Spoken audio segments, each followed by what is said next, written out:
Doctor Harshinder Kaur ਦੀ ਪੁਸਤਕ ਅਨਮੋਲ ਕੁਦਰਤੀ ਸੁਗਾਤਾਂ ਦਾ ਅਗਲਾ ਲੇਖ ਹੈ ਅਦਰਕ। ਅਦਰਕ ਦਾ ਨਾਂ ਲੈਂਦਿਆਂ ਹੀ ਕਈਆਂ ਨੂੰ ਅਦਰਕ ਦੀ ਚਾਹ ਤੇ ਕੁਝ ਨੂੰ ਅਦਰਕ ਚਿਕਨ ਯਾਦ ਆ ਜਾਂਦਾ ਹੈ। ਇਸ ਤੋਂ ਇਲਾਵਾ ਅਨੇਕ ਖਾਣ ਤੇ ਪੀਣ ਵਾਲੇ ਪਦਾਰਥਾਂ ਵਿੱਚ ਅਦਰਕ ਦੀ ਵਰਤੋਂ ਕੀਤੀ ਜਾ ਰਹੀ ਹੈ। ਸ਼ਾਇਦ ਬਹੁਤਿਆਂ ਨੂੰ ਪਤਾ ਨਾ ਹੋਵੇ ਕਿ ਇਹਦੇ ਡਾਕਟਰੀ ਪੱਖੋਂ ਵੀ ਕਾਫੀ ਫਾਇਦੇ ਹਨ। ਸਦੀਆਂ ਤੋਂ ਅਦਰਕ ਵਿਚਲੇ ਖੰਘ ਨੂੰ ਰੋਕਣ ਵਾਲੇ ਤੱਤਾਂ ਦੇ ਦਰਦ ਨਿਵਾਰਕ ਤੱਤਾਂ ਦਾ ਜ਼ਿਕਰ ਹੁੰਦਾ ਹੈ। ਅੱਜ ਵੀ ਲਗਾਤਾਰ ਆਉਂਦੀ ਖੰਘ ਨੂੰ ਰੋਕਣ ਲਈ ਬਜ਼ੁਰਗ ਮਲੱਠੀ ਮੂੰਹ 'ਚ ਰੱਖ ਕੇ ਚੂਸ ਲੈਂਦੇ ਹਨ ਤੇ ਕਸਰਤ ਤੋਂ ਬਾਅਦ ਹੋ ਰਹੀ ਪੱਠਿਆਂ ਦੀ ਦਰਦ ਵਾਸਤੇ ਵੀ ਤਾਜ਼ਾ ਅਦਰਕ ਦਾ ਚੂਸਣਾ ਬਹੁਤ ਅਸਰਦਾਰ ਸਾਬਤ ਹੋ ਰਿਹਾ। ਇਹ ਅਸਰ ਵੇਖਦੇ ਹੋਏ ਅਸਲ ਮਾਅਨਿਆਂ 'ਚ ਪਹਿਲੀ ਖੋਜ ਸੰਨ 2010 'ਚ ਹੋਈ, ਜਿੱਥੇ ਕਸਰਤ ਕਰਨ ਵਾਲੇ ਲੋਕਾਂ ਨੂੰ ਪੱਠਿਆਂ ਦੀ ਦਰਦ ਵਾਸਤੇ ਰੋਜ਼ਾਨਾ ਅਦਰਕ ਦਿੱਤਾ ਗਿਆ। ਇਹ ਵੇਖਣ 'ਚ ਆਇਆ ਹੈ ਕਿ ਉਹਨਾਂ ਦੀ ਦਰਦ ਅਦਰਕ ਖਾਂਦੇ ਸਾਰ 25% ਘਟ ਗਈ। ਅਮਰੀਕਨ ਪੇਨ ਸੁਸਾਇਟੀ ਨੇ ਜਰਨਲ ਆਫ ਪੇਨ ਵਿੱਚ ਇਸ ਨਵੀਂ ਖੋਜ ਬਾਰੇ ਜ਼ਿਕਰ ਕੀਤਾ। ਉਹਨਾਂ ਨੇ 74 ਵਿਦਿਆਰਥੀ ਚੁਣੇ ਜਿਨ੍ਹਾਂ ਨੂੰ ਬਹੁਤੀ ਕਸਰਤ ਬਾਅਦ ਜਾਂ ਸੱਟ ਵੱਜਣ ਬਾਅਦ ਦਰਦ ਹੋ ਰਹੀ ਸੀ। ਇਹਨਾਂ ਸਾਰਿਆਂ ਨੂੰ 3 ਹਿੱਸਿਆਂ 'ਚ ਵੰਡ ਲਿਆ ਗਿਆ। 1/3 ਨੂੰ ਦੱਸੇ ਬਗੈਰ ਕੱਚਾ ਅਦਰਕ ਫੇਹ ਕੇ ਖਾਣ ਲਈ ਦਿੱਤਾ ਗਿਆ ਤੇ 1/3 ਨੂੰ ਦਵਾਈ ਕਹਿ ਕੇ ਗਰਮ ਕੀਤਾ ਅਦਰਕ ਦਿੱਤਾ ਗਿਆ ਤੇ ਤੀਜੇ ਹਿੱਸੇ ਨੂੰ ਅਦਰਕ ਦੇ ਸਵਾਦ ਵਾਲੀ ਟੌਫੀ ਦੇ ਦਿੱਤੀ ਗਈ, ਜਿਸ ਵਿੱਚ ਅਦਰਕ ਦਾ ਰਸ ਉੱਕਾ ਹੀ ਨਹੀਂ ਸੀ। ਜਾਰਜੀਆ ਦੀ ਯੂਨੀਵਰਸਿਟੀ 'ਚ ਕੀਤੀ ਇਸ ਖੋਜ ਨੇ ਕਮਾਲ ਦੇ ਸਿੱਟੇ ਸਾਡੇ ਸਾਹਮਣੇ ਲਿਆ ਧਰੇ ਕਿ ਅਦਰਕ ਪੱਠਿਆਂ ਦੀ ਦਰਦ ਨੂੰ ਤੇ ਪੱਠਿਆਂ ਦੀ ਸੋਜਿਸ਼ ਨੂੰ ਬਿਨਾਂ ਕਿਸੇ ਮਾੜੇ ਅਸਰ ਦੇ ਪੂਰੀ ਤਰ੍ਹਾਂ ਦੂਰ ਕਰ ਦਿੰਦਾ। ਜਿਹੜੇ ਤੀਜੇ ਹਿੱਸੇ ਨੂੰ ਅਦਰਕ ਨਹੀਂ ਸੀ ਦਿੱਤਾ ਗਿਆ, ਉਹਨਾਂ ਵਿਦਿਆਰਥੀਆਂ ਦੀ ਪੀੜ ਬਰਕਰਾਰ ਰਹੀ, ਜਦਕਿ ਬਾਕੀ ਦੋਵਾਂ ਗਰੁੱਪਾਂ ਦੇ ਵਿਦਿਆਰਥੀਆਂ ਦੀ ਪੀੜ ਪੂਰੀ ਤਰ੍ਹਾਂ ਠੀਕ ਹੋ ਗਈ। ਇਹ ਤਾਂ ਸਪਸ਼ਟ ਹੋ ਗਿਆ ਕਿ ਅਦਰਕ ਭਾਵੇਂ ਕੱਚਾ ਲਿਆ ਜਾਵੇ ਤੇ ਭਾਵੇਂ ਭੁੰਨ ਕੇ ਕੁਦਰਤੀ ਦਰਦ ਨਿਵਾਰਕ ਤਾਂ ਕਮਾਲ ਦਾ ਹੈ। ਅਦਰਕ 'ਚ 9 ਤੱਤ ਲੱਭੇ ਗਏ ਹਨ ਜਿਹੜੇ ਇਨਸਾਨੀ ਸਰੀਰ ਅੰਦਰਲੇ ਸੀਰੋਟੋਨਿਨ ਨੂੰ ਬੰਨ੍ਹ ਕੇ ਰੱਖ ਦਿੰਦੇ ਹਨ ਤਾਂ ਜੋ ਅੰਤੜੀਆਂ ਦੀ ਨਾਰਮਲ ਤੌਰ ਬਰਕਰਾਰ ਰਹੇ ਤੇ ਢਹਿੰਦੀ ਕਲਾ ਵੀ ਠੀਕ ਹੋ ਜਾਏ। ਅਦਰਕ ਦੀ ਜੜ ਵਿੱਚੋਂ ਬਣਾਏ ਰਸ ਨਾਲ ਕੀਤੀ ਇੱਕ ਖੋਜ ਵਿੱਚ ਇਹ ਜ਼ਾਹਿਰ ਹੋਇਆ ਹੈ ਕਿ ਇਸ ਨਾਲ ਅੰਤੜੀਆਂ ਦੀ ਸੋਜਿਸ਼ ਕਰਨ ਵਾਲਾ ਪ੍ਰੋਸਟਾਗਲੈਂਡਿਨ E2 PG2 ਘਟ ਜਾਂਦਾ ਹੈ। ਧਿਆਨ ਰਹੇ ਕਿ ਇਸ ਮਾਰਕਰ ਦਾ ਅੰਤੜੀਆਂ ਦੇ ਕੈਂਸਰ ਵਿੱਚ ਰੋਲ ਲੱਭਿਆ ਗਿਆ। ਇਸ ਤਰੀਕੇ ਅਦਰਕ ਅੰਤੜੀਆਂ ਲਈ ਕਾਫੀ ਲਾਹੇਵੰਦ ਸਾਬਤ ਹੋ ਗਿਆ। ਕੁਝ ਖੋਜਾਂ ਸਮੁੰਦਰੀ ਰਸਤੇ ਜਾਣ ਵਾਲਿਆਂ ਨੂੰ ਆ ਰਹੀ ਉਲਟੀ ਜਾਂ ਦਿਲ ਕੱਚੇ ਹੋਣ ਦੀ ਸ਼ਿਕਾਇਤ ਕਰਨ ਵਾਲਿਆਂ ਉੱਤੇ ਕੀਤੀਆਂ ਗਈਆਂ। ਇਹ ਵੇਖਣ ਵਿੱਚ ਆਇਆ ਕਿ ਆਮ ਟੌਫੀ ਖਾਣ ਵਾਲਿਆਂ ਨਾਲੋਂ ਉਹਨਾਂ ਵਿੱਚ ਜਿਨ੍ਹਾਂ ਨੂੰ ਅਦਰਕ ਦਾ ਰਸ ਪੀਣ ਲਈ ਦਿੱਤਾ ਗਿਆ, ਉਲਟੀ ਛੇਤੀ ਤੋਂ ਜ਼ਿਆਦਾ ਦੇਰ ਲਈ ਰੁਕ ਗਈ ਤੇ ਦਿਲ ਕੱਚਾ ਹੋਣਾ ਵੀ ਬੰਦ ਹੋ ਗਿਆ। ਇੰਝ ਹੀ ਜੱਚਾਂ ਨੂੰ ਸਵੇਰ ਵੇਲੇ ਆ ਰਹੀਆਂ ਉਲਟੀਆਂ ਰੋਕਣ ਵਿੱਚ ਵੀ ਅਦਰਕ ਅਸਰਦਾਰ ਸਾਬਤ ਹੋਇਆ ਤੇ ਕੈਂਸਰ ਵਾਸਤੇ ਚੱਲ ਰਹੀ ਕੀਮੋਥੈਰੇਪੀ ਵਿਚਲੀਆਂ ਉਲਟੀਆਂ ਰੋਕਣ ਲਈ ਵੀ ਕੁਝ ਹੱਦ ਤੱਕ ਅਸਰ ਵਿਖਾ ਗਿਆ। ਹੋਰ ਤਾਂ ਹੋਰ, ਆਪਰੇਸ਼ਨ ਤੋਂ ਬਾਅਦ ਆ ਰਹੀਆਂ ਉਲਟੀਆਂ ਵਿੱਚ ਵੀ ਮਰੀਜ਼ ਨੂੰ ਅਦਰਕ ਦੇ ਕੇ ਇਹਦਾ ਅਸਰ ਵੇਖਣ ਲਈ ਖੋਜ ਕਰਨ ਦੀ ਕੋਸ਼ਿਸ਼ ਕੀਤੀ ਗਈ ਤੇ ਉਸ ਵਿੱਚ ਵੀ ਥੋੜ੍ਹੇ ਜਿਹੇ ਮਰੀਜ਼ਾਂ 'ਚ ਮਲੱਠੀ ਮੂੰਹ 'ਚ ਰੱਖ ਕੇ ਚੂਸ ਲੈਣ ਨਾਲ ਫਰਕ ਦਿਸਿਆ।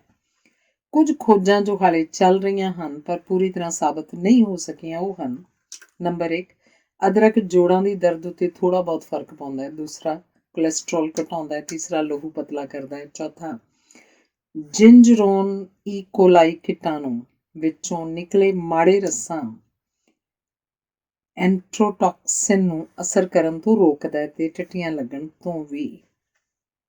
ਇੱਕ ਹੋਰ ਖੋਜ ਜੋ ਕਈ ਦੇਸ਼ਾਂ 'ਚ ਚੱਲ ਰਹੀ ਹੈ ਉਹ ਹੈ ਸ਼ੱਕਰ ਰੋਗੀਆਂ 'ਚ ਵਧੀ ਹੋਈ ਸ਼ੱਕਰ ਦੀ ਮਾਤਰਾ ਨਾਲ ਅੱਖਾਂ 'ਚ ਹੋ ਰਿਹਾ ਚਿੱਟਾ ਮੋਤੀਆ। ਸ਼ੁਰੂਆਤੀ ਦੌਰ 'ਚ ਜੇ ਬਿਮਾਰੀ ਦਾ ਧਿਆਨ ਕਰ ਲਿਆ ਜਾਏ ਤਾਂ ਅਦਰਕ ਆਪਣੇ ਐਂਟੀਗਲਾਈਕੇਟਿੰਗ ਅਸਰ ਰਾਹੀਂ ਚਿੱਟੇ ਮੋਤੀਏ ਨੂੰ ਕੁਝ ਦੇਰ ਤੱਕ ਹੋਣ ਤੋਂ ਰੋਕਦਾ ਰਹਿੰਦਾ ਹੈ। ਅਦਰਕ ਵਿਚਲੇ ਤੇਲ ਜੋ ਇਹਦੀ ਖੁਸ਼ਬੂ ਦਾ ਕਾਰਨ ਹਨ ਉਹ ਹਨ ਜਿੰਜਰੋਨ, ਸ਼ੋਗੁਲਜ਼, ਜਿੰਜੀਰੋਲ, ਵੋਲਾਟਾਈਲ ਤੇਲ। ਇਹ ਤਾਜ਼ੇ ਅਦਰਕ ਵਿਚਲੇ 3% ਭਾਰ ਦਾ ਹਿੱਸਾ ਬਣਦੇ ਹਨ। ਚੂਹਿਆਂ ਉੱਤੇ ਜਿੰਜੀਰੋਲ ਦਾ ਅਸਰ ਵੇਖਣ ਲਈ ਮਿਸ਼ੀਗਨ ਦੀ ਯੂਨੀਵਰਸਿਟੀ 'ਚ ਖੋਜ ਕੀਤੀ ਗਈ। ਨਤੀਜਿਆਂ ਨੇ ਦੱਸਿਆ ਕਿ ਅੰਤੜੀਆਂ ਦੀ ਚਾਲ ਰਵਾਂ ਹੋਈ, ਦਰਦ ਘੱਟ ਮਹਿਸੂਸ ਹੋਈ, ਹਲਕੀ ਨੀਂਦਰ ਆਉਣੀ ਸ਼ੁਰੂ ਹੋਈ, ਬੁਖਾਰ ਘੱਟ ਹੋ ਗਿਆ ਤੇ ਕੀਟਾਣੂਆਂ ਦੇ ਅਸਰ ਨੂੰ ਘਟਾਉਣ ਲਈ ਵੀ ਇਹ ਕਾਫੀ ਅਸਰਦਾਰ ਹੈ। ਇੱਥੋਂ ਤੱਕ ਕਿ ਚੂਹਿਆਂ ਦੇ ਅੰਡਕੋਸ਼ ਦੇ ਕੈਂਸਰ ਵਾਲੇ ਕੁਝ ਸੈੱਲ ਮਾਰ ਦੇਣ ਵਿੱਚ ਵੀ ਇਹਦਾ ਅਸਰ ਦਿਸਿਆ। ਕਮਾਲ ਤਾਂ ਇਹ ਹੈ ਕਿ ਪਹਿਲੇ ਵਿਸ਼ਵ ਯੁੱਧ ਦੌਰਾਨ ਘੋੜਿਆਂ ਦੀ ਕਬਜ਼ ਠੀਕ ਕਰਨ ਲਈ ਵੀ ਅਦਰਕ ਦੀਆਂ ਗੋਲੀਆਂ ਉਹਨਾਂ ਦੇ ਮਲ ਦਵਾਰ ਰਾਹੀਂ ਪਾ ਕੇ ਇਲਾਜ ਕੀਤਾ ਗਿਆ। ਇਹ ਤਾਂ ਮੰਨੀ ਪ੍ਰਮੰਨੀ ਗੱਲ ਹੈ ਤੇ ਖੋਜ ਵੀ ਸਾਬਤ ਕਰ ਚੁੱਕੀ ਹੈ ਕਿ ਅਦਰਕ ਮੂੰਹ 'ਚ ਥੁੱਕ ਦੀ ਮਾਤਰਾ ਵਧਾ ਦਿੰਦਾ ਹੈ ਤੇ ਖਾਣਾ ਛੇਤੀ ਹਜ਼ਮ ਹੋਣ 'ਚ ਮਦਦ ਕਰਦਾ ਹੈ। ਪੇਟ ਗੈਸ, ਅਫਾਰਾ, ਕਬਜ਼, ਪੇਟ ਦਰਦ ਆਦਿ ਲਈ ਤਾਂ ਸਦੀਆਂ ਤੋਂ ਹੀ ਵਰਤਿਆ ਜਾ ਰਿਹਾ ਹੈ।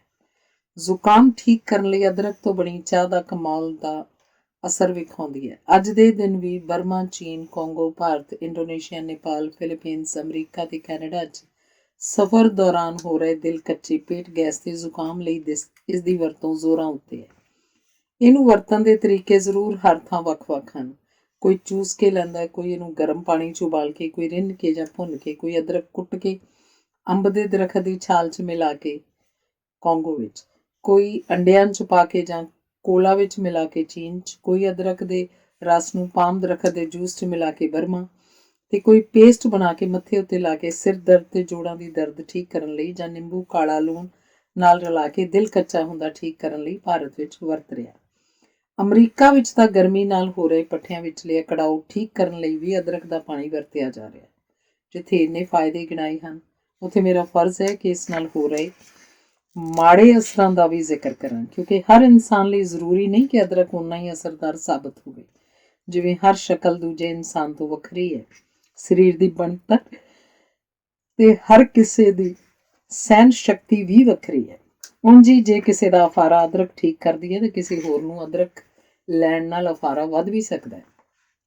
ਛਾਤੀ 'ਚ ਦਰਦ, ਦਿਲ ਕੱਚਾ ਹੋਣਾ ਤੇ ਸਰੀਰ ਉੱਤੇ ਦਾਣੇ ਨਿਕਲੇ ਵੀ ਦਿਸ ਸਕਦੇ ਹਨ, ਪਰ ਇਹ ਆਮ ਤੌਰ ਉੱਤੇ ਅਦਰਕ ਦੇ ਪਾਊਡਰ ਨੂੰ ਖਾਣ ਨਾਲ ਹੁੰਦਾ ਹੈ। ਜੇ ਅੰਤੜੀਆਂ ਜਾਂ ਢਿੱਡ ਵਿੱਚ ਅਲਸਰ ਹੋਵੇ ਤਾਂ ਵਾਧੂ ਅਦਰਕ ਖਾਣ ਨਾਲ ਅੰਤੜੀਆਂ 'ਚ ਰੋਕਾ ਵੀ ਪੈ ਸਕਦਾ ਹੈ। ਅਦਰਕ ਵਾਰਫੈਰਿਨ ਦਵਾਈ ਖਾਣ ਵਾਲਿਆਂ ਨੂੰ ਵੀ ਨੁਕਸਾਨ ਕਰ ਸਕਦਾ ਹੈ, ਕਿਉਂਕਿ ਇਹ ਉਹਦਾ ਅਸਰ ਘੱਟ ਕਰਦਾ ਹੈ। ਕੁਝ ਕੁ ਬੰਦਿਆਂ ਦਾ ਅਦਰਕ ਖਾਂਦੇ ਸਾਰ ਬਲੱਡ ਪ੍ਰੈਸ਼ਰ ਵੀ ਵਧਿਆ ਲੱਭਿਆ ਗਿਆ, ਪਰ ਇਹ ਸਾਬਤ ਨਹੀਂ ਹੋ ਸਕਿਆ ਕਿ ਸਿਰਫ ਅਦਰਕ ਖਾਣ ਕਾਰਨ ਹੀ ਹੋਇਆ ਜਾਂ ਨਾਲ ਖਾਧੀ ਕਿਸੇ ਹੋਰ ਚੀਜ਼ ਨਾਲ, ਯਾਨੀ ਲੂਣ ਆਦਿ ਨਾਲ। ਜਿਨ੍ਹਾਂ ਨੂੰ ਪਿੱਤੇ 'ਚ ਪੱਥਰੀ ਹੈ, ਉਹਨਾਂ ਲਈ ਵੀ ਜ਼ਿਆਦਾ ਅਦਰਕ ਖਾਣਾ ਠੀਕ ਨਹੀਂ, ਕਿਉਂਕਿ ਬਾਈਲ ਰਸ ਵਧਾ ਦਿੰਦਾ ਹੈ, ਜੋ ਪੱਥਰੀ ਵਾਲਿਆਂ ਨੂੰ ਨੁਕਸਾਨ ਪਹੁੰਚਾ ਸਕਦਾ ਹੈ। ਮੈਂ ਤਾਂ ਹੁਣ ਅਦਰਕ ਦੇ ਢੇਰ ਸਾਰੇ ਫਾਇਦੇ ਤੇ ਕੁਝ ਕੁ ਮਾੜੇ ਅਸਰ ਵੀ ਗਿਣਾ ਦਿੱਤੇ। ਤੁਸੀਂ ਹੁਣ ਆਪ ਫੈਸਲਾ ਕਰਨਾ ਹੈ ਕਿ ਇਸ ਕੁਦਰਤੀ ਸੁਗਾਤ ਤੋਂ ਫਾਇਦਾ ਲੈਣਾ ਹੈ ਜਾਂ ਨਹੀਂ। ਜਿਨ੍ਹਾਂ ਨੇ ਇਸ ਦਰਦ ਨਿਵਾਰਕ, ਖੰਘ ਠੀਕ ਕਰਨ ਵਾਲੀ ਵਧੀਆ ਕਿਸਮ ਦੀ ਹਾਜ਼ਮੇ ਦੀ ਕੁਦਰਤੀ ਦਵਾਈ ਦਾ ਸਵਾਦ ਨਹੀਂ ਮਾਣਿਆ, ਮੇਰੀ ਜਾਚਿਓ ਕੁਝ ਤਾਂ ਜ਼ਰੂਰ ਗਵਾਈ ਬੈਠੇ ਹਨ। ਜੇ ਥਕਾਨ ਮਹਿਸੂਸ ਕਰ ਰਹੇ ਹੋ ਤਾਂ ਕੀ ਹਰਜ਼ ਹੈ ਜੇ ਇੱਕ ਵਾਰ ਅਦਰਕ ਦੀ ਚਾਹ ਅਜ਼ਮਾ ਹੀ ਲਈ ਜਾਏ। ਧੰਨਵਾਦ। ਅਗਲਾ ਲੇਖ ਹੈ ਹਲਦੀ।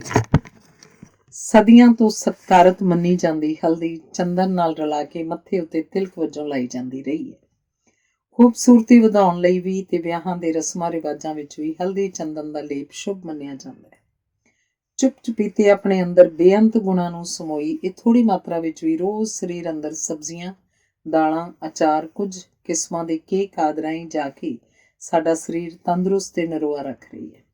ਸਿਰਫ 4.4 ਗ੍ਰਾਮ ਹਲਦੀ ਵਿੱਚ 17% ਮੈਂਗਨੀਜ਼, 10.1% ਲੋਹਕਣ, 4% ਵਿਟਾਮਿਨ B6, ਫਾਈਬਰ 3.7% ਅਤੇ 3.1% ਪੋਟਾਸ਼ੀਅਮ ਹੈ, ਪਰ ਕੈਲਰੀਆਂ ਬਿਲਕੁਲ ਨਹੀਂ ਹਨ। ਉਹ ਖੁਸ਼ਕਿਸਮਤ ਲੋਕ ਵੀ ਹਲਦੀ ਦੇ ਗੁਣਕਾਰੀ ਤੱਤਾਂ ਨੂੰ ਨਹੀਂ ਭੁੱਲ ਸਕਦੇ, ਜਿਨ੍ਹਾਂ ਨੂੰ ਉਹਨਾਂ ਦੇ ਬਚਪਨ ਵਿੱਚ ਉਹਨਾਂ ਦੀਆਂ ਮਾਵਾਂ, ਨਾਨੀਆਂ, ਦਾਦੀਆਂ ਨੇ ਸੱਟ ਵੱਜਦੇ ਸਾਰ ਪਿਆਰ ਦੁਲਾਰ ਨਾਲ ਹਲਦੀ ਨੂੰ ਗਰਮ ਦੁੱਧ ਵਿੱਚ ਮਿਲਾ ਕੇ ਪਿਆਇਆ ਹੋਵੇਗਾ, ਤਾਂ ਜੋ ਉਹਨਾਂ ਦੀ ਪੀੜ ਘਟ ਜਾਏ। ਇੰਝ ਹੀ ਵੱਡੇ ਫੋੜਿਆਂ ਉੱਤੇ ਪੱਥਰ ਚੱਟ ਦੇ ਪੱਤੇ ਉੱਤੇ ਗਰਮ ਤੇਲ 'ਚ ਭੁੰਨੀ ਹਲਦੀ ਲਾ ਕੇ ਬੰਨ੍ਹ ਦੇਣ ਨਾਲ ਵੀ ਬਥੇਰਿਆਂ ਨੂੰ ਆਰਾਮ ਮਿਲਿਆ ਹੋਵੇਗਾ। ਹਲਦੀ ਵਿਚਲਾ ਫਾਈਟੋਕੈਮੀਕਲ, ਖਾਸ ਕਰ ਕੁਰਕੁਮਿਨ, ਜੋ ਹਲਦੀ ਨੂੰ ਪੀਲਾ ਰੰਗ ਵੀ ਦਿੰਦਾ ਹੈ, ਕੈਂਸਰ ਤੋਂ ਲੈ ਕੇ ਸ਼ੱਕਰ ਰੋਗ ਤੇ ਆਰਥਰਾਈਟਸ ਤੱਕ ਦੀ ਪੀੜ ਨੂੰ ਘਟਾਉਣ 'ਚ ਮਦਦ ਕਰਦਾ ਹੈ। ਗੱਲ ਸ਼ੁਰੂ ਕਰੀਏ ਵਿਗਿਆਨਕ ਖੋਜਾਂ ਤੋਂ। ਸਤੰਬਰ 2012 ਵਿੱਚ American national institute of health ਵਿੱਚ ਚੂਹਿਆਂ ਉੱਤੇ ਹੋਈ ਖੋਜ ਨੇ ਸਿੱਧ ਕੀਤਾ ਕਿ ਚੂਹਿਆਂ ਦੇ ਪੈਨਕ੍ਰੀਏਟਾਈਟਿਸ ਰੋਗ ਦੌਰਾਨ ਫੇਫੜਿਆਂ 'ਚ ਹੋ ਰਹੀ ਖਰਾਬੀ ਨੂੰ ਘਟਾਉਣ 'ਚ ਕੁਰਕੁਮਿਨ ਦਾ ਰੋਲ ਬਹੁਤ ਵਧਿਆ। ਇਸੇ ਤਰ੍ਹਾਂ ਹਲਦੀ ਦੇ ਕੁਝ ਅੰਸ਼ ਐਂਟੀਫੰਗਲ, ਉੱਲੀ ਨੂੰ ਰੋਕਣ ਲਈ, ਤੇ ਐਂਟੀਬੈਕਟੀਰੀਅਲ, ਕੀਟਾਣੂਆਂ ਨੂੰ ਮਾਰਨ ਵਾਲੇ ਵੀ ਸਾਬਤ ਹੋਏ।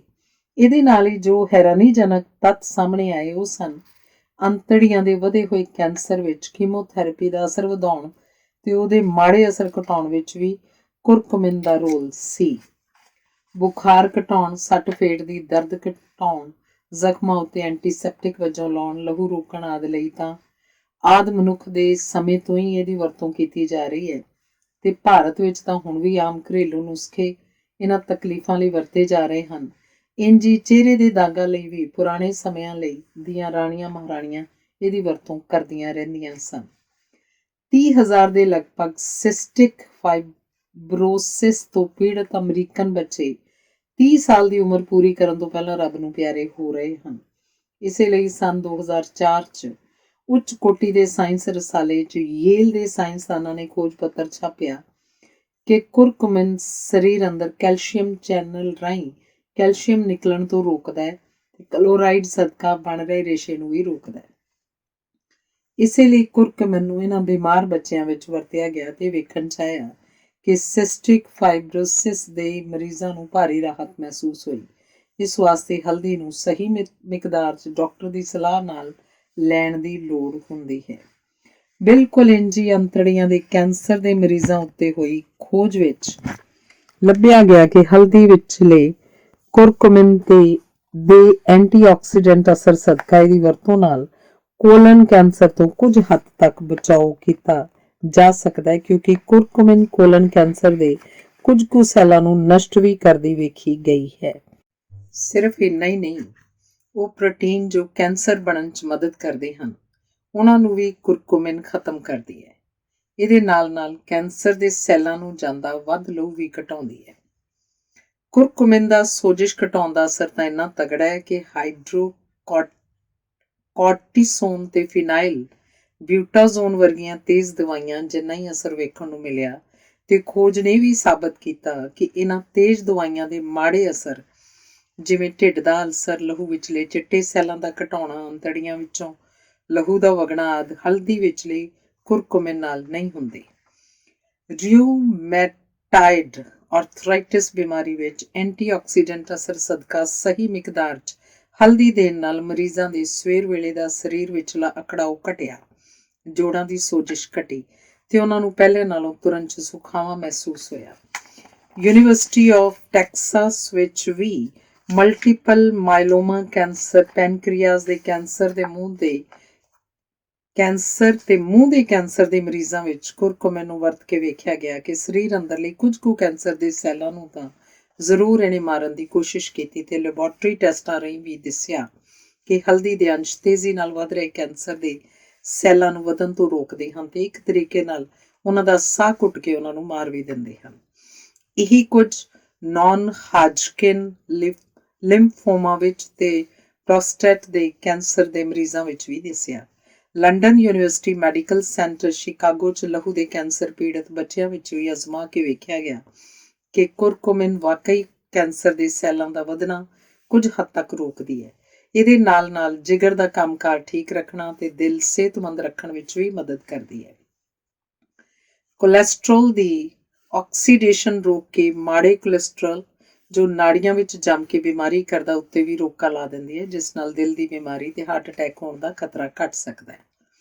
Indian general of physiology and ਫਾਰਮਾਕੋਲੋਜੀ ਵਿੱਚ ਵੀ ਖੋਜ ਛਪੀ ਜਿਸ ਵਿੱਚ ਕੁਝ ਮਰੀਜ਼ਾਂ ਨੂੰ 500 ਮਿਲੀਗ੍ਰਾਮ ਕੁਰਕੁਮਿਨ ਰੋਜ਼ਾਨਾ 7 ਦਿਨ ਲਈ ਦਿੱਤੀ ਗਈ ਤੇ ਬਾਅਦ 'ਚ ਲਹੂ ਦੇ ਟੈਸਟ ਕਰਨ ਉੱਤੇ ਪਤਾ ਲੱਗਿਆ ਕਿ ਆਕਸੀਡਾਈਜ਼ਡ ਕੋਲੈਸਟਰੋਲ ਖਤਰਨਾਕ 33% ਘਟ ਗਿਆ ਤੇ ਪੂਰਾ ਕੋਲੈਸਟਰੋਲ 11.63% ਘਟਿਆ। ਐਲਜ਼ੀਮਰ ਬਿਮਾਰੀ ਜਿਸ ਵਿੱਚ ਬਜ਼ੁਰਗਾਂ ਦੀ ਯਾਦਦਾਸ਼ਤ ਚਲੀ ਜਾਂਦੀ ਹੈ ਵਿੱਚ ਵੀ ਜੰਮਿਆ ਹੋਇਆ ਐਮਿਲਾਈਡ ਘਟਾ ਕੇ ਕੁਰਕੁਮਿਨ ਇਸ ਬਿਮਾਰੀ ਨੂੰ ਘਟਾਉਣ 'ਚ ਵੀ ਮਦਦ ਕਰਦੀ ਹੈ। ਸੰਨ 2005 ਵਿੱਚ ਵੀ ਫਾਰਮਾਕੋਲੋਜੀ ਦੇ ਜਰਨਲ ਵਿੱਚ ਇੱਕ ਖੋਜ ਦਾ ਜ਼ਿਕਰ ਕੀਤਾ ਗਿਆ ਜਿਸ ਵਿੱਚ ਚੂਹੀਆਂ ਵਿੱਚ ਔਰਤਾਂ ਦੀ ਛਾਤੀ ਦੇ ਕੈਂਸਰ ਦੇ ਸੈੱਲ ਪਾ ਦਿੱਤੇ ਗਏ। ਜਦੋਂ ਉਹਨਾਂ ਨੂੰ ਕੈਂਸਰ ਹੋ ਗਿਆ ਤਾਂ ਉਹਨਾਂ ਨੂੰ 4 ਹਿੱਸਿਆਂ 'ਚ ਵੰਡ ਦਿੱਤਾ ਗਿਆ।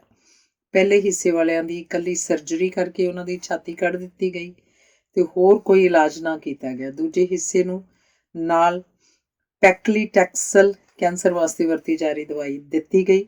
ਤੀਜੇ ਹਿੱਸੇ ਨੂੰ ਕੁਰਕੁਮਿਨ ਦਿੱਤੀ ਗਈ ਤੇ ਚੌਥੇ ਨੂੰ ਪੈਕਲੀਟੈਕਸਲ ਤੇ ਹਲਦੀ ਦੋਵੇਂ ਦਿੱਤੀਆਂ ਗਈਆਂ। 5 ਹਫ਼ਤਿਆਂ ਬਾਅਦ ਜੋ ਨਤੀਜੇ ਆਏ ਉਹਨਾਂ ਰਾਹੀਂ ਦੱਸਿਆ ਕਿ ਤੀਜੇ ਹਿੱਸੇ ਵਾਲੀਆਂ ਅੱਧੀਆਂ ਚੂਹੀਆਂ ਦਾ ਤੇ ਚੌਥੇ ਗਰੁੱਪ ਦੀਆਂ ਸਿਰਫ 22% ਚੂਹੀਆਂ ਦਾ ਛਾਤੀ ਦਾ ਕੈਂਸਰ ਫੇਫੜਿਆਂ 'ਚ ਫੈਲਿਆ। ਇਹ ਗਰੁੱਪ ਉਹ ਸਨ ਜਿਨ੍ਹਾਂ ਨੂੰ ਹਲਦੀ ਦਿੱਤੀ ਗਈ ਸੀ। ਜਿਨ੍ਹਾਂ ਨੂੰ ਹਲਦੀ ਨਹੀਂ ਦਿੱਤੀ ਗਈ ਯਾਨੀ ਦੂਜੇ ਗਰੁੱਪ ਦੀਆਂ 75% ਤੇ ਪਹਿਲੇ ਦੀਆਂ 95% ਚੂਹੀਆਂ ਦਾ ਕੈਂਸਰ ਝਟਪਟ ਫੇਫੜਿਆਂ 'ਚ ਫੈਲ ਗਿਆ।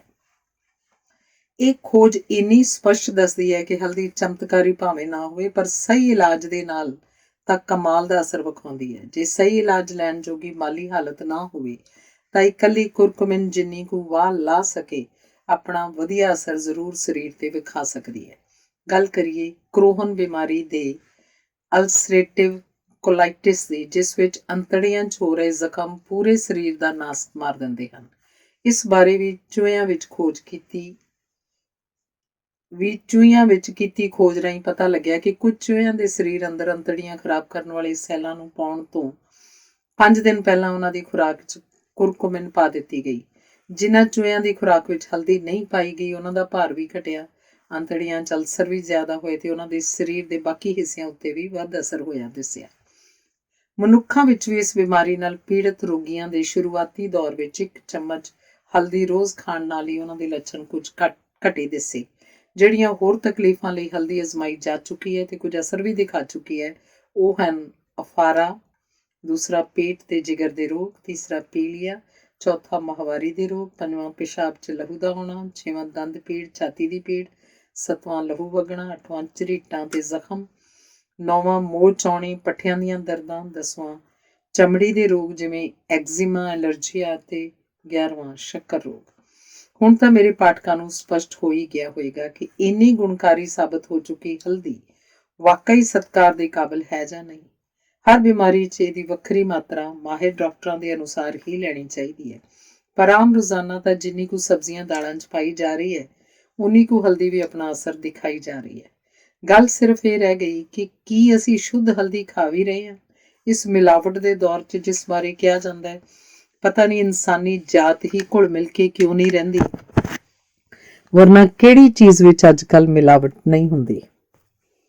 ਅੱਜ ਕੱਲ੍ਹ ਹਲਦੀ 'ਚ ਮਿਲਾਏ ਜਾ ਰਹੇ ਪੀਲੇ ਰੰਗ ਤੇ ਹੋਰ ਗੰਦਗੀ ਤਹਿਤ ਇਹਦਾ ਅਸਰ ਲਗਭਗ 1/4 ਤੋਂ ਵੀ ਘੱਟ ਰਹਿ ਚੁੱਕਾ ਹੈ। ਹੁਣ ਵੇਖੀਏ ਲੋਕ ਕਦੋਂ ਜਾਗਰੂਕ ਹੋ ਕੇ ਅਜਿਹੀਆਂ ਬੇਸ਼ਕੀਮਤੀ ਕੁਦਰਤੀ ਚੀਜ਼ਾਂ ਨਾਲ ਕੀਤੇ ਜਾ ਰਹੇ ਖਿਲਵਾੜ ਵਿਰੁੱਧ ਆਵਾਜ਼ ਚੁੱਕਦੇ ਹਨ ਤੇ ਆਪਣੇ ਆਪ ਨੂੰ ਬਿਮਾਰੀਆਂ ਤੋਂ ਬਚਾਉਂਦੇ ਹਨ। ਅਗਲਾ ਲੇਖ ਹੈ ਹਰਾ ਧਨੀਆ। ਜਦੋਂ ਤੋਂ ਹੋਸ਼ ਸੰਭਾਲੀ ਹੈ, ਕੋਈ ਵਿਰਲਾ ਹੀ ਦਿਨ ਲੰਘਿਆ ਹੋਣਾ ਜਦੋਂ ਮੈਂ ਆਪਣੀ ਮਾਂ ਦੇ ਹੱਥ ਦੀ ਬਣੀ ਕਿਸੇ ਵੀ ਵੇਲੇ ਦੀ ਸਬਜ਼ੀ, ਦਾਲ ਜਾਂ ਰੋਟੀ 'ਚ ਹਰਾ ਧਨੀਆ ਪਿਆ ਨਾ ਵੇਖਿਆ ਹੋਵੇ। ਛੋਟੇ ਹੁੰਦਿਆਂ ਤਾਂ ਮੈਂ ਬੜੀ ਵਾਰ ਇਹਨੂੰ ਚੁਣ ਕੇ ਦਾਲ ਸਬਜ਼ੀ 'ਚੋਂ ਬਾਹਰ ਕੱਢ ਕੇ ਸੁੱਟ ਦਿਆ ਕਰਦੀ ਸੀ, ਪਰ ਹੌਲੀ ਹੌਲੀ ਇਹਦਾ ਸਵਾਦ ਪੈ ਗਿਆ। ਇਹ ਤਾਂ ਡਾਕਟਰੀ ਪੜ੍ਹਾਈ ਕਰਨ ਦੇ ਦੌਰਾਨ ਹੀ ਪਤਾ ਲੱਗਾ ਕਿ ਹਰਾ ਧਨੀਆ ਸਿਰਫ ਸਜਾਵਟੀ ਚੀਜ਼ ਜਾਂ ਪਰੋਸੇ ਜਾਣ ਲਈ ਅੱਖਾਂ ਨੂੰ ਸੋਹਣੀ ਲੱਗਣ ਵਾਲੀ ਤੇ ਖੁਸ਼ਬੂ ਵਾਲੀ ਚੀਜ਼ ਨਹੀਂ, ਬਲਕਿ ਆਪਣੇ ਆਪ ਵਿੱਚ ਵੀ ਬੜੀ ਫਾਇਦੇਮੰਦ ਚੀਜ਼ ਹੈ। ਪੰਜਾਬੀਆਂ ਲਈ ਤਾਂ ਬਾਕੀ ਸਾਰੀਆਂ ਗੱਲਾਂ ਪਿੱਛੇ ਛੱਡ ਦਈਏ ਤਾਂ ਸਭ ਤੋਂ ਅਹਿਮ ਗੱਲ ਹੁੰਦੀ ਹੈ ਅਫਾਰਾ, ਜਿਸ ਕਾਰਨ ਲਗਭਗ 70 ਤੋਂ 80% ਮਰੀਜ਼ ਹਾਜ਼ਮਾ ਠੀਕ ਕਰਨ ਲਈ ਡਾਕਟਰਾਂ ਦੇ ਗੇੜੇ ਕੱਢਦੇ ਰਹਿੰਦੇ ਹਨ। ਹਰਾ ਧਨੀਆ ਫਾਈਬਰ ਭਰਪੂਰ ਹੋਣ ਕਾਰਨ ਪੇਟ ਸਾਫ਼ ਕਰ ਦਿੰਦਾ ਹੈ ਤੇ ਅਫਾਰਾ ਨਹੀਂ ਹੋਣ ਦਿੰਦਾ, ਕਿਉਂਕਿ ਪੇਟ ਦੀ ਗੈਸ ਵੀ ਨਾਲੋਂ ਨਾਲ ਨਿਕਲਦੀ ਰਹਿੰਦੀ ਹੈ। ਇਸੇ ਲਈ ਜੀ ਕੱਚਾ ਨਹੀਂ ਹੁੰਦਾ ਤੇ ਰੋਟੀ ਵੀ ਛੇਤੀ ਹਜ਼ਮ ਕਰ ਦਿੰਦਾ ਹੈ।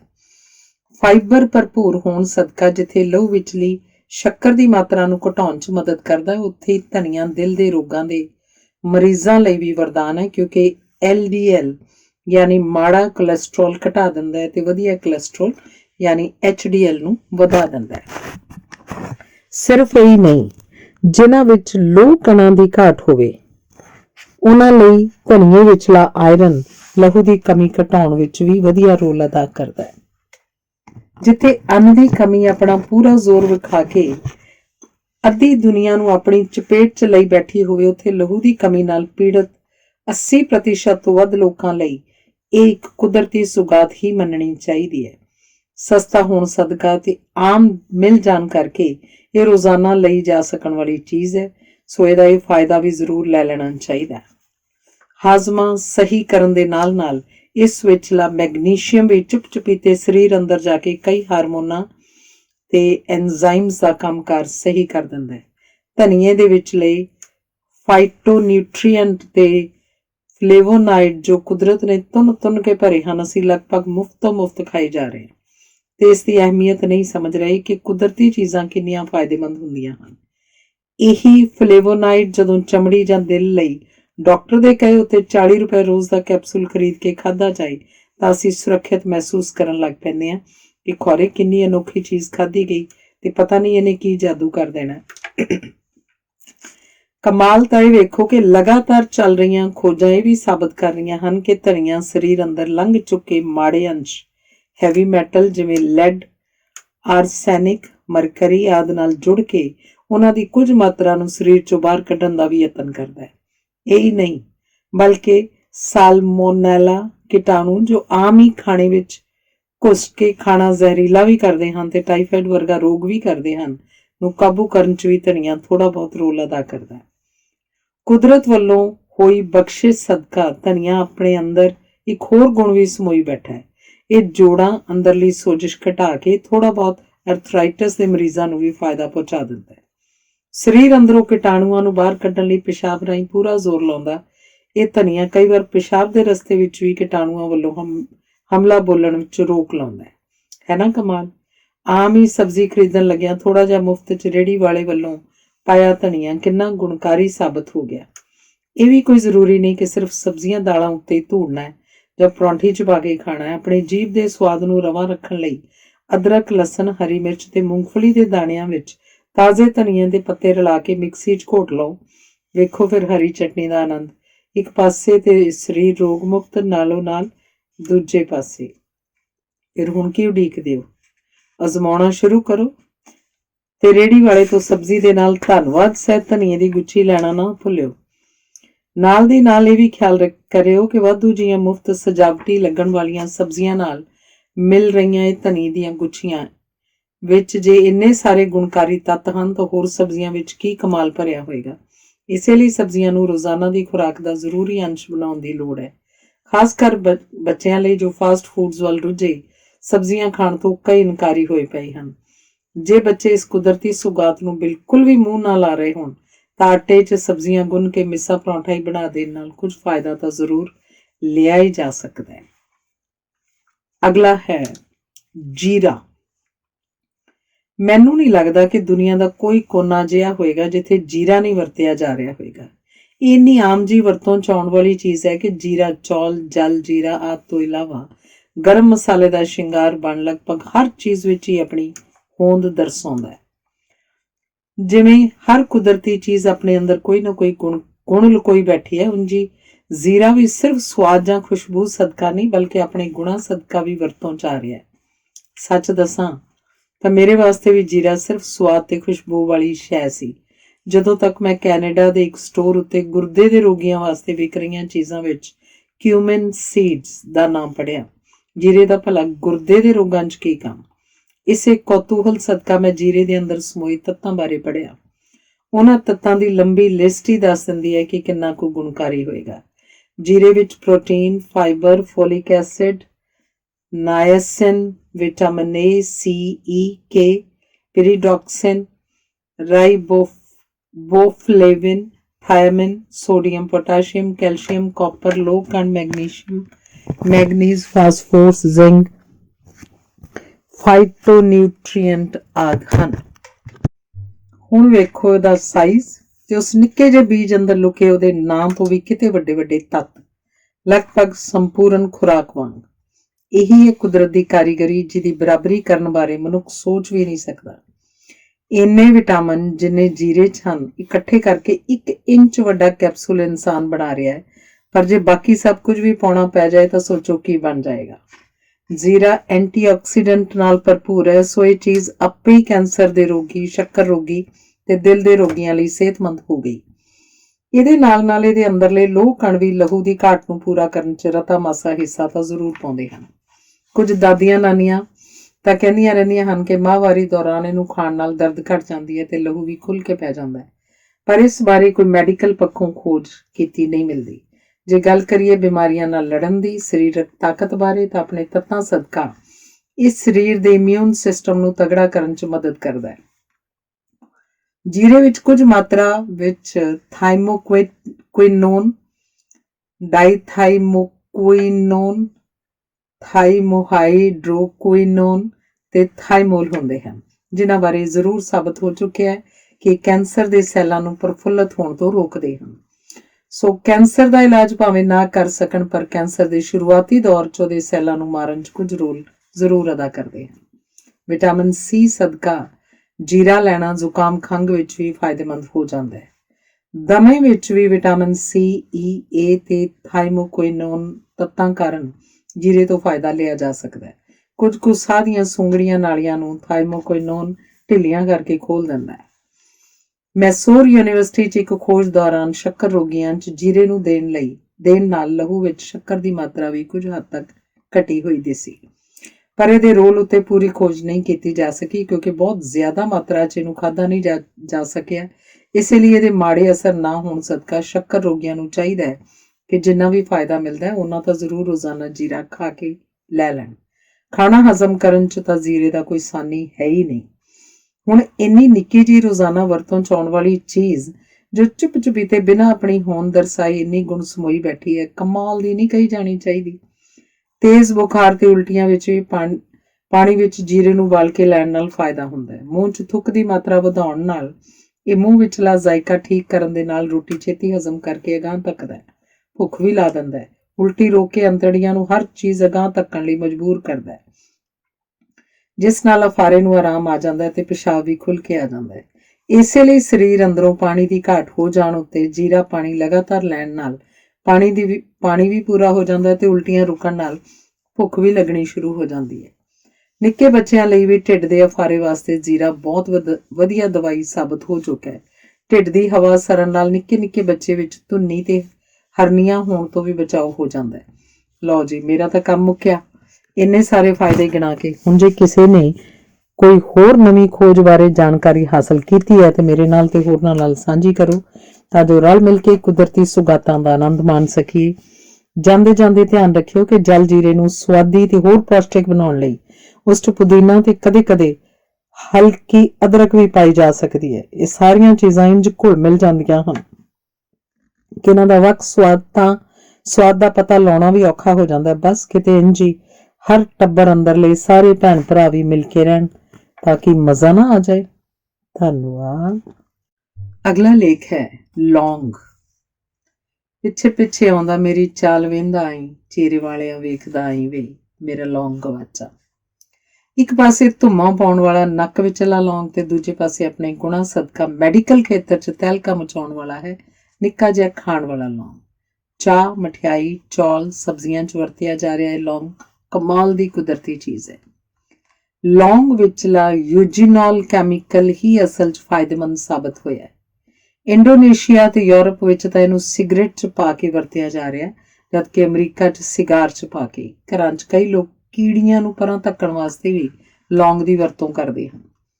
ਅਸਲ 'ਚ ਤਾਂ ਸਦੀਆਂ ਤੋਂ ਇਹ ਦੰਦ ਪੀੜ ਨੂੰ ਦੂਰ ਕਰਨ ਲਈ ਜਾਣਿਆ ਜਾਂਦਾ ਹੈ ਕਿਉਂਕਿ ਦੰਦਾਂ ਵਾਸਤੇ ਇਸ ਤੋਂ ਵੱਧ ਅਸਰਦਾਰ ਤੇ ਬਿਨਾਂ ਕਿਸੇ ਮਾੜੇ ਅਸਰਾਂ ਦੇ ਕੋਈ ਹੋਰ ਦਵਾਈ ਹਾਲੇ ਤੱਕ ਬਣਾਈ ਨਹੀਂ ਜਾ ਸਕੀ। ਜਦੋਂ ਵੀ ਰੂਟ ਕੈਨਾਲ ਟ੍ਰੀਟਮੈਂਟ ਕਿਸੇ ਦੰਦਾਂ ਦੇ ਡਾਕਟਰ ਕੋਲ ਕਰਵਾਉਣੀ ਹੋਵੇ ਜਾਂ ਦੰਦਾਂ ਦੀਆਂ ਖੋੜਾਂ ਦਾ ਦਰਦ ਹੋਵੇ ਤਾਂ ਦਰਦ ਨੂੰ ਰੋਕਣ ਵਿੱਚ ਲੌਂਗ ਵਿਚਲੇ ਯੂਜੀਨੋਲ ਦਾ ਵਾਕਈ ਕੋਈ ਤੋੜ ਨਹੀਂ ਤੇ ਦੁਨੀਆ ਭਰ ਦੇ ਦੰਦਾਂ ਦੇ ਡਾਕਟਰ ਅੱਜ ਵੀ ਇਹੀ ਵਰਤ ਰਹੇ ਹਨ। ਢਿੱਡ ਵਿਚਲੇ ਐਸਿਡ ਨੂੰ ਵਧਾ ਕੇ ਵਧੀਆ ਹਾਜ਼ਮਾ ਕਰਨ 'ਚ ਵੀ ਲੌਂਗ ਪਿੱਛੇ ਨਹੀਂ। ਅੰਤੜੀਆਂ ਦੀ ਚਾਲ ਨਾਰਮਲ ਕਰਕੇ ਇਹ ਖਾਣਾ ਵੀ ਛੇਤੀ ਹਜ਼ਮ ਕਰਨ 'ਚ ਮਦਦ ਕਰਦਾ ਹੈ। ਅੰਤੜੀਆਂ ਵਿਚਲੇ ਕੀੜਿਆਂ ਨੂੰ ਵੀ ਇਹ ਮਾਰ ਕੇ ਖਤਮ ਕਰ ਦਿੰਦਾ ਹੈ। ਪੁਦੀਨੇ ਵਾਂਗ ਇਹ ਵੀ ਅਰੋਮਾ ਥੈਰੇਪੀ 'ਚ ਵਰਤਿਆ ਜਾਂਦਾ ਹੈ। ਇਹਦੀ ਖੁਸ਼ਬੂ ਜਿੱਥੇ ਤਗੜੀ ਭੁੱਖ ਲਾ ਦਿੰਦੀ ਹੈ ਉੱਥੇ ਢਿੱਡ ਉੱਤੇ ਬਾਹਰਲੇ ਪਾਸੇ ਜੇ ਇਹਦਾ ਲੇਪ ਲਾ ਲਿਆ ਜਾਏ ਤਾਂ ਢਿੱਡ ਦਾ ਅਫਾਰਾ ਵੀ ਠੀਕ ਕਰ ਦਿੰਦਾ ਹੈ। ਹਿਚਕੀ ਠੀਕ ਕਰਨ ਲਈ ਵੀ ਇੱਕ ਵਧੀਆ ਦਵਾਈ ਹੈ। ਜਿੱਥੋਂ ਤੱਕ ਮਰਦਾਨਾ ਕਮਜ਼ੋਰੀ ਦੀ ਗੱਲ ਹੈ, ਨੀਮ ਹਕੀਮ ਤਾਂ ਲੌਂਗ ਪੀਸ ਕੇ ਲੋਕਾਂ ਨੂੰ ਖਵਾ ਕੇ ਕਾਫੀ ਪੈਸਾ ਕਮਾ ਚੁੱਕੇ ਹਨ। ਇਸੇ ਲਈ ਬਿਹਤਰ ਹੈ ਕਿ ਆਪੇ ਹੀ ਘਰ 'ਚ ਲੌਂਗ ਵਰਤ ਲਿਆ ਕਰੋ। ਔਰਤਾਂ ਦੇ ਲਿਕੋਰੀਏ ਨੂੰ ਠੀਕ ਕਰਨ ਵਿੱਚ ਵੀ ਇਹਦਾ ਥੋੜਾ ਬਹੁਤ ਰੋਲ ਲੱਭਿਆ ਗਿਆ ਹੈ। ਉਲਟੀਆਂ ਟੱਟੀਆਂ ਲੱਗਣ ਉੱਤੇ ਵੀ ਚੀਨ 'ਚ ਲੌਂਗ ਨੂੰ ਪਾਣੀ 'ਚ ਉਬਾਲ ਕੇ ਪੀਤਾ ਜਾਂਦਾ ਹੈ। ਪੱਠਿਆਂ ਦਾ ਢਿੱਲਾਪਨ ਮਹਿਸੂਸ ਹੁੰਦੇ ਸਾਰ ਲੌਂਗ ਨੂੰ ਚਾਹ 'ਚ ਪਾ ਕੇ ਪੀਣ ਨਾਲ ਸਰੀਰ ਸਫੁਰਤੀ ਜਿਹੀ ਜਾਪਣ ਲੱਗ ਪੈਂਦੀ ਹੈ। ਬੁਖਾਰ ਠੀਕ ਕਰਨ ਵਾਸਤੇ ਤਾਂ ਅਮਰੀਕਨ ਵੀ ਇਹਨੂੰ ਦਵਾਈ ਦੇ ਤੌਰ ਤੇ ਵਰਤ ਰਹੇ ਹਨ। ਹੋਰ ਮੱਛਰਾਂ ਨੂੰ ਦੂਰ ਭਜਾਉਣ ਲਈ ਵੀ ਇਹਦੀ ਵਰਤੋਂ ਹੋ ਰਹੀ ਹੈ। ਕੁਝ ਕੁ ਖੋਜਾਂ 'ਚ ਦੱਸਿਆ ਹੈ ਕਿ ਇਹਦੀ ਵਰਤੋਂ ਨਾਲ ਲਹੂ 'ਚ ਸ਼ੱਕਰ ਦੀ ਮਾਤਰਾ ਘਟੀ, ਪਰ ਇਹ ਹਾਲੇ ਤੱਕ ਸਾਬਤ ਨਹੀਂ ਹੋ ਸਕਿਆ ਕਿ ਇਹ ਅਸਰ ਇਕੱਲੇ ਲੌਂਗ ਸਦਕੇ ਸਨ ਜਾਂ ਹੋਰ ਵੀ ਕੁਝ ਚੀਜ਼ਾਂ ਦੇ ਨਾਲ ਰਲਣ ਕਰਕੇ। ਫਿਰ ਵੀ ਸ਼ੱਕਰ ਰੋਗੀਆਂ ਨੂੰ ਲੌਂਗ ਵਰਤ ਕੇ ਜਿੰਨਾ ਫਾਇਦਾ ਮਿਲ ਸਕੇ ਲੈ ਲੈਣਾ ਚਾਹੀਦਾ ਹੈ ਕਿਉਂਕਿ ਇਹਨੂੰ ਲੈਣ ਨਾਲ ਉਹਨਾਂ ਨੂੰ ਨੁਕਸਾਨ ਕੋਈ ਨਹੀਂ ਹੁੰਦਾ। ਐਂਟੀਆਕਸੀਡੈਂਟ ਤਾਂ ਇਹ ਹੈ ਹੀ, ਬਹੁਤ ਵਧੀਆ। ਸੋ ਉਸ ਕਾਰਨ ਸਰੀਰ ਨੂੰ ਤੇ ਖਾਸ ਕਰ ਦਿਲ ਨੂੰ ਸਿਹਤਮੰਦ ਰੱਖਣ ਵਾਸਤੇ ਆਪੇ ਵਧੀਆ ਬਣ ਗਿਆ। ਹਰਪੀਜ਼ ਵਾਇਰਸ ਦੀ ਪੀੜ ਘਟਾਉਣ ਵਿੱਚ ਵੀ ਇਹ ਕਾਰਗਰ ਸਾਬਤ ਹੋ ਚੁੱਕਾ ਹੈ। ਡੰਗਰ ਡਾਕਟਰਾਂ ਵੱਲੋਂ ਮੱਛੀਆਂ ਨੂੰ ਸੁੰਨ ਕਰਨ ਲਈ ਲੌਂਗ ਦਾ ਤੇਲ ਵਰਤਿਆ ਜਾਂਦਾ ਰਿਹਾ। ਜੇਕਰ ਮਿਲਦਾ ਹੈ ਕਿ ਕਈ ਮਰੀਜ਼ਾਂ ਨੇ ਝਟਪਟ ਆਪਣੀ ਪੀੜ ਤੋਂ ਆਰਾਮ ਪਾਉਣ ਲਈ ਲੌਂਗ ਦਾ ਢੇਰ ਸਾਰਾ ਤੇਲ ਪੀ ਲਿਆ, ਜਿਸ ਨਾਲ ਉਹਨਾਂ ਦੀ ਮੌਤ ਹੋ ਗਈ। ਜ਼ਿਕਰ ਮਿਲਦਾ ਹੈ ਕਿ ਕਈ ਮਰੀਜ਼ਾਂ ਨੇ ਝਟਪਟ ਆਪਣੀ ਪੀੜ ਤੋਂ ਆਰਾਮ ਪਾਉਣ ਲਈ ਲੌਂਗ ਦਾ ਢੇਰ ਸਾਰਾ ਤੇਲ ਪੀ ਲਿਆ ਸੀ, ਜਿਸ ਨਾਲ ਮੌਤ ਹੋ ਗਈ। ਮੂੰਹ ਦੇ ਛਾਲਿਆਂ ਲਈ ਤਾਂ ਅੱਜ ਕੱਲ੍ਹ ਦੀਆਂ ਬਹੁਤ ਸਾਰੀਆਂ ਦਵਾਈਆਂ 'ਚ ਲੌਂਗ ਦੇ ਤੇਲ ਦੀ ਵਰਤੋਂ ਕੀਤੀ ਜਾ ਰਹੀ ਹੈ। ਜ਼ਿੰਕ ਆਕਸਾਈਡ ਨਾਲ ਯੂਜੀਨੋਲ ਮਿਲਾ ਕੇ ਬੱਚਿਆਂ ਦੇ ਦੰਦਾਂ 'ਚ ਕੱਚੀ ਫਿਲਿੰਗ ਅੱਜ ਕੱਲ੍ਹ ਵੀ ਕੀਤੀ ਜਾ ਰਹੀ ਹੈ। ਮਾਊਥ ਫਰੈਸ਼ਨਰ ਵਾਂਗ ਅੱਜ ਕੱਲ੍ਹ ਵਰਤੋਂ 'ਚ ਆ ਰਿਹਾ ਲੌਂਗ ਈਸਾ ਮਸੀਹ ਤੋਂ 300 ਸਾਲ ਪਹਿਲਾਂ ਵੀ ਮੂੰਹ ਦੀ ਬਦਬੂ ਦੂਰ ਕਰਨ ਲਈ ਵਰਤਿਆ ਜਾਂਦਾ ਸੀ। ਖੁਦਾਈ ਕਰਨ ਵਾਲਿਆਂ ਨੇ ਲੱਭਿਆ ਕਿ ਲੌਂਗਾਂ ਨੂੰ 1721 BC ਵਿੱਚ ਸੀਰੀਆ 'ਚ ਕੀਮਤੀ ਸੁਗਾਤ ਵਜੋਂ ਕੀਮਤੀ ਭਾਂਡੇ 'ਚ ਸਾਂਭ ਕੇ ਰੱਖਿਆ ਜਾਂਦਾ ਸੀ ਤੇ ਉਸ ਸਮੇਂ ਵੀ ਇਹ ਬਹੁਤ ਉੱਚ ਪੱਧਰੀ ਚੀਜ਼ ਮੰਨਿਆ ਜਾਂਦਾ ਹੈ। ਇਹ ਵੀ ਰਵਾਇਤ ਸੀ ਕਿ ਜੇ ਕਿਸੇ ਨੇ ਰਾਜੇ ਨਾਲ ਗੱਲ ਕਰਨੀ ਹੈ ਤਾਂ ਲੌਂਗ ਮੂੰਹ 'ਚ ਪਾ ਕੇ ਹੀ ਕੀਤੀ ਜਾ ਸਕਦੀ ਹੈ, ਤਾਂ ਜੋ ਮੂੰਹ ਅੰਦਰਲੀ ਬਦਬੂ ਰਾਜੇ ਤੱਕ ਨਾ ਜਾਵੇ। ਅਰਬੀ ਵਪਾਰੀ ਸਨ 400 ਵਿੱਚ ਲੌਂਗ ਨੂੰ ਯੂਰਪ ਵਿੱਚ ਲੈ ਕੇ ਗਏ ਸਨ, ਤਾਂ ਜੋ ਖਾਣੇ 'ਚ ਸਦਕਾ ਮਹਿਕ ਪੈਦਾ ਕੀਤੀ ਜਾ ਸਕੇ। ਹਵਾ ਵਿਚਲੇ ਪ੍ਰਦੂਸ਼ਣ ਤੋਂ ਸਰੀਰ ਨੂੰ ਬਚਾਉਣ ਵਿੱਚ ਵੀ ਲੌਂਗ ਦਾ ਅਸਰ ਲੱਭਿਆ ਗਿਆ ਹੈ। ਗਲੇ ਖਰਾਬ ਵਾਸਤੇ ਗਰਾਰੇ ਤੇ ਮੂੰਹ ਪੱਕ ਜਾਣ ਉੱਤੇ ਕੀਤੇ ਜਾਂਦੇ ਸਪਰੇਅ ਵਿੱਚ ਵੀ ਇਹਦੀ ਵਰਤੋਂ ਕੀਤੀ ਜਾ ਰਹੀ ਹੈ। ਕੌਡ ਲਿਵਰ ਆਇਲ ਵਿੱਚ ਕਈ ਵਾਰ ਲੌਂਗ ਦਾ ਤੇਲ ਸ਼ਾਮਿਲ ਕੀਤਾ ਜਾਂਦਾ ਹੈ।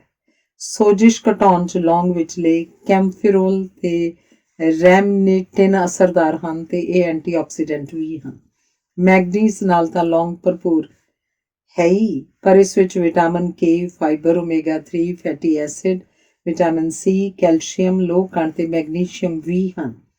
ਹੁਣ ਸਵਾਲ ਇਹ ਉੱਠਦਾ ਹੈ ਕਿ ਵਧੀਆ ਕਿਸਮ ਦੇ ਲੌਂਗ ਦੀ ਪਛਾਣ ਕਿਵੇਂ ਕਰੀਏ। ਲੌਂਗ ਦੇ ਪਾਊਡਰ ਨਾਲੋਂ ਸਾਬਤ ਲੌਂਗ ਹਮੇਸ਼ਾ ਬਿਹਤਰ ਰਹਿੰਦਾ ਹੈ। ਦੋਹਾਂ ਅੰਗੂਠਿਆਂ ਦੇ ਨਹੁਆਂ ਨਾਲ ਲੌਂਗ ਨੂੰ ਦੱਬ ਕੇ ਵੇਖ ਲਓ, ਜੇ ਵਿੱਚੋਂ ਤੇਲ ਨਿਕਲ ਰਿਹਾ ਹੈ ਤਾਂ ਇਹ ਚੰਗੀ ਕਿਸਮ ਦਾ ਲੌਂਗ ਮੰਨਿਆ ਜਾਂਦਾ ਹੈ। ਇੱਕ ਹੋਰ ਵੀ ਤਰੀਕਾ ਹੈ, ਪਾਣੀ ਦੇ ਕੱਪ 'ਚ ਲੌਂਗ ਪਾਓ। ਵਧੀਆ ਕਿਸਮ ਦਾ ਲੌਂਗ ਤੀਰ ਵਾਂਗ ਸਿੱਧਾ ਹੀ ਤੈਰੇਗਾ। ਜੇ ਲੌਂਗ ਪੁਰਾਣਾ ਹੋ ਚੁੱਕਿਆ ਜਾਂ ਸੁੱਕ ਚੁੱਕਿਆ ਤਾਂ ਲੇਟੇ ਰੁਕ ਤੈਰੇਗਾ ਜਾਂ ਹੇਠਾਂ ਡੁੱਬ ਜਾਏਗਾ।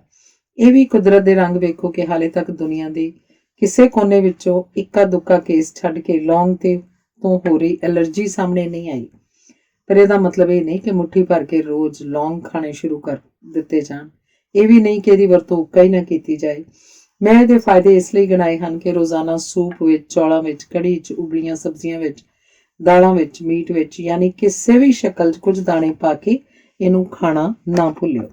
ਅਗਲੀ ਵਾਰ ਅੱਧ ਰਾਤ ਕਦੇ ਦੰਦ ਪੀੜ ਨਾਲ ਜਾਗੇ ਤਾਂ ਲੌਂਗ ਨੂੰ ਮੂੰਹ 'ਚ ਪਾ ਦੰਦਾਂ ਅੰਦਰ ਦੱਬ ਕੇ ਇਹਦਾ ਤੇਲ ਕੱਢ ਕੇ ਜਾਦੂਈ ਅਸਰ ਹੁੰਦਾ ਵੇਖਿਓ। ਦਰਦ ਝਟ ਕਾਫੂਰ ਹੋ ਜਾਏਗਾ। ਬਸ ਉਸ ਸਮੇਂ ਕੁਦਰਤ ਦਾ ਸ਼ੁਕਰਾਨਾ ਕਰਨਾ ਨਾ ਭੁੱਲਿਓ, ਜਿਸ ਨੇ ਇੰਨੀ ਵਧੀਆ ਸੌਗਾਤ ਸਾਨੂੰ ਬਖਸ਼ੀ ਹੈ। ਧੰਨਵਾਦ।